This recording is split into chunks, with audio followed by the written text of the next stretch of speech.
नमस्कार। मैं हूं प्रकाश हिंदुस्तानी।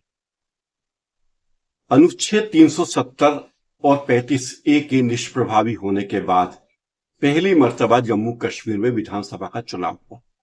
इस चुनाव में उमर अब्दुल्ला की पार्टी नेशनल कॉन्फ्रेंस ने इन्हीं मुद्दों पर चुनाव लड़ा था। मूल बात थी कि हम 370 की बहाली करेंगे और 35A की भी बहाली करेंगे।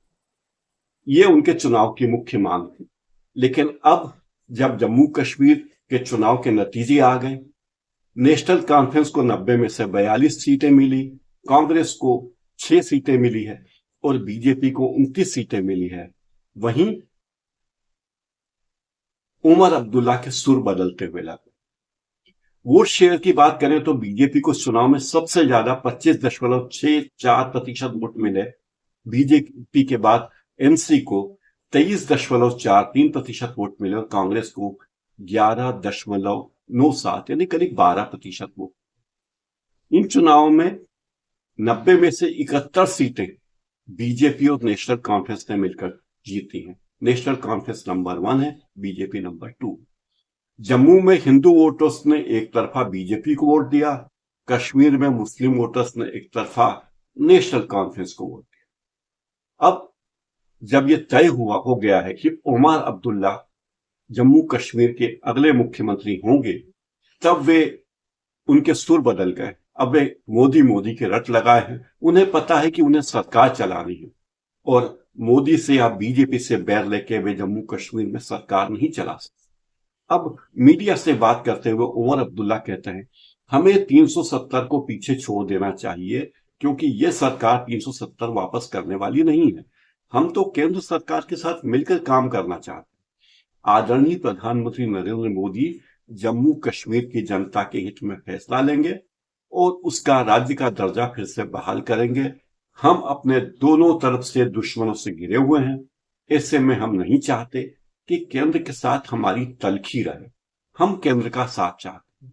पीएम मोदी ने जम्मू कश्मीर की जनता से वादा किया था कि वो राज्य का दर्जा वापस देंगे, तो हम उनसे यही उम्मीद करते हैं। ये बात मैं नहीं कह रहा हूं, ये उमर अब्दुल्ला कह रहे हैं, जो नेशनल कॉन्फ्रेंस के नेता हैं और उनकी पार्टी को अच्छी खासी सीटें मिली है।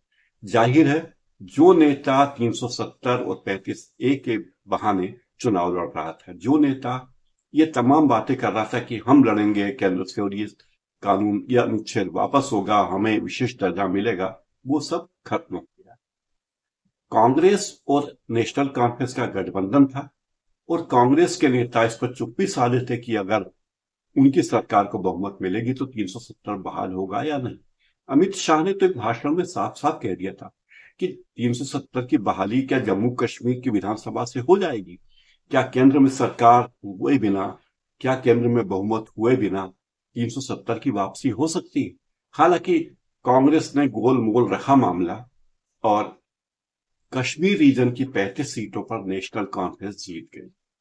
अब नेशनल कॉन्फ्रेंस के नेताओं को लगता है कि कांग्रेस की 6 सीटों के साथ दें या दूसरी सबसे बड़ी पार्टी बीजेपी का साथ दें, क्योंकि बीजेपी का साथ लेकर पीडीपी के मुख्यमंत्री रह चुके हैं महबूबा मुफ्ती। तो ये बात उमर अब्दुल्ला जानते हैं। उमर अब्दुल्ला दूसरी बार फिर से मुख्यमंत्री बनने की तैयारी कर रहे हैं और जैसा कि वो कहते हैं, वो 2014 से इस उम्मीद में थे कि मैं दोबारा मुख्यमंत्री बनूंगा। तो सत्ता से लोगों के सुर बदल जाते हैं, सबके बदल जाते हैं। नेशनल कॉन्फ्रेंस के सुर भी बदले हैं और उमर अब्दुल्ला के। तो सत्ता बहुत बड़ी चीज है, ताकत बहुत बड़ी चीज है और विरोध करके चुनाव में जीतना अलग बात है, लेकिन विरोध करते हुए सत्ता में बने रहना और भी कठिन है। इस छोटे से वीडियो में फिलहाल इतना ही। मेरे चैनल को लाइक कीजिए, सब्सक्राइब कीजिए और बेल आइकन जरूर दबा दीजिए ताकि मेरे आने वाले कार्यक्रमों की सूचना आपको मिलती रह सके। बहुत बहुत धन्यवाद।